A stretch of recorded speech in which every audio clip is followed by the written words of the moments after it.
Hi there. Today I'm going to tie a foam beetle. This is going to be a bit more an advanced foam beetle. It's not difficult, but it looks very good.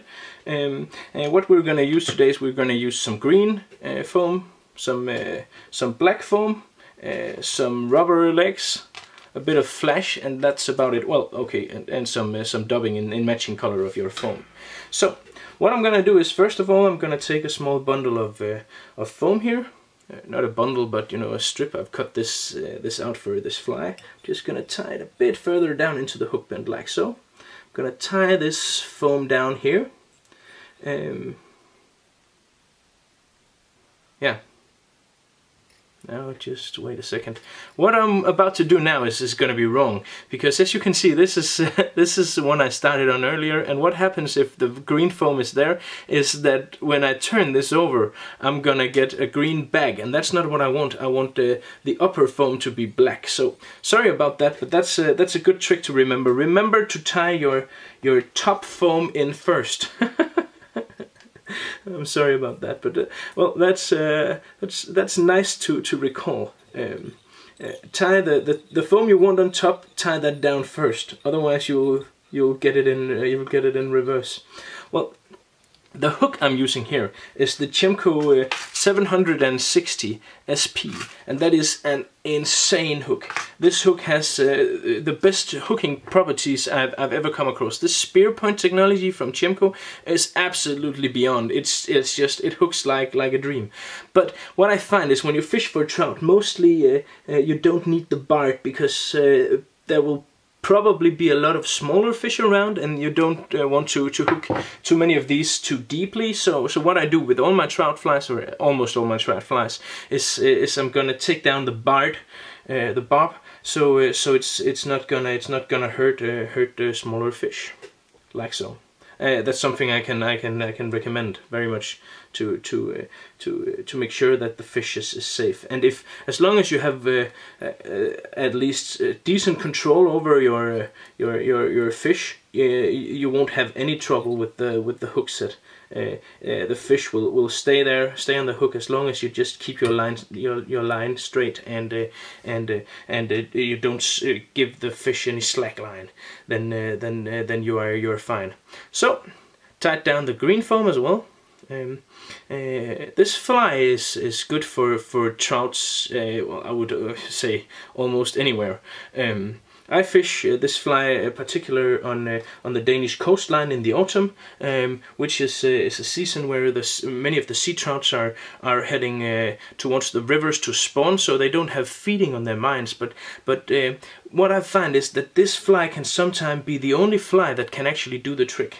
A foam beetle fish, kind of like a popper, slow retrieve across a smooth surface, will make a weary trout really rise and take this, and often this can be the only thing the fish respond to. But it's also very good in the stream, both for brown trout but also for sea run trouts. So simply cast this fly both up and downstream and just retrieve it slowly. Also, if you cast it upstream, retrieve it, still retrieve it. So it makes this V in the surface, and that's something that trouts are very prone to take and attack. And I've seen this fly outfish a lot of other stuff out there. So it's good in green. It's also good in orange, as you can see. the one that didn't make the cut. This is actually a fly I was tying for this video, but decided to do it in green instead, since I thought there was bad karma with the orange one there. But it's also pretty good in colors like yellow and gray and stuff like that. So just turned the first part of the foam body, the green one. Just gonna cut off this, and then I'm gonna turn the black here, the black foam, like so. As you can see here, the black foam is a bit thicker than the green one. When you buy a packet of fly foam, you get two sizes. I use the thin size for the lower part of this, and I use the thick one for the top, like so. and be sure not to cut this off, because we're gonna need this. I'm gonna make a whip finish here, like so. Cutting off the thread now.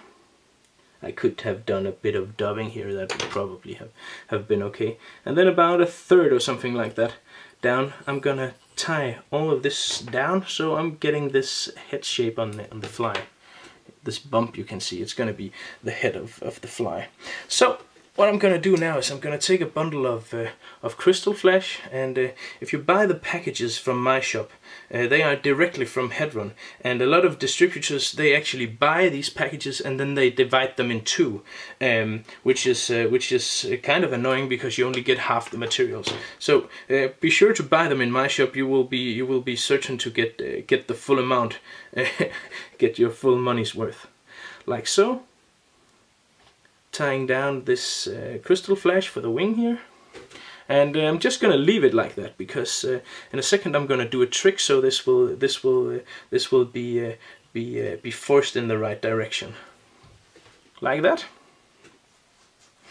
And what I'm gonna do then is I'm gonna take a small thin strand of foam, not a very thick one, because I'm gonna make an eye for this fly, like so. You see, this is not very thick, and I'm gonna take this and then I'm gonna put it so it's gonna lie there, and then I'm gonna take and pull the black foam over it.